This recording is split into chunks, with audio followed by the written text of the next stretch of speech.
जय जगन्नाथ जय श्री गुरुदेव। दर्शक बंधु आपण माने देखि पारुचंदी गोटे छेली सोईछि आउ मेंढा दुईटी मध्य तांकर दुई पटरे सिंहर मूर्ति एवं हाथीर मूर्ति दुईटी अच्छी विराजमान करिसेंती। आमे कहूछु शिशु अनंत आश्रम अरिलोर सेही माटी शांतर मुख्य प्रवेश पथ। संध्या प्रार्थना चली शब्दर झंकार आपण मैंने शुणिपार। जय शिशु अनंत राजा राम जय सत्य सनातन कल्की राम।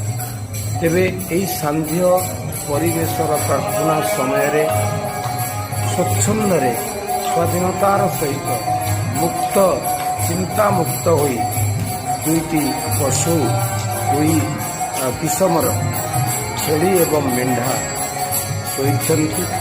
तांका भितर नाही भय अछि प्रेम। जेमिति मनीष माने मृदंग हार्मोनियम कंसाल धरी कीर्तन रे मशगुल अछन्ति, सेहीपरि पशु दुईटी मध्य आनंद रे संकीर्तन को श्रवण करिया निजर कामनार परिपूर्ति कर जन्म जन्मांतर पशु जन्म मुक्ति पाइबा चेष्टा कर।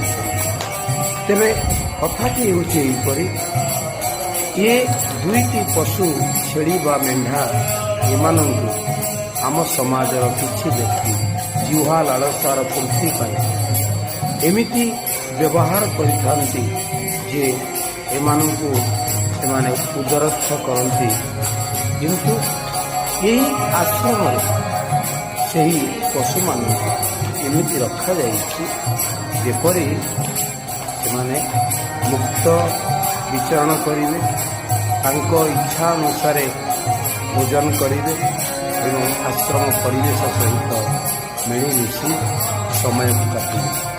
जो दिन तांकर अंतिम समय आसिब प्राण प्रयाण समय सेतेबेले सेमानंकु समाधिस्थ कराଯିବ, माटी तले पोति दियाଯିବ मृत शरीर को। ये होଉଛି क्षेत्रर संकट।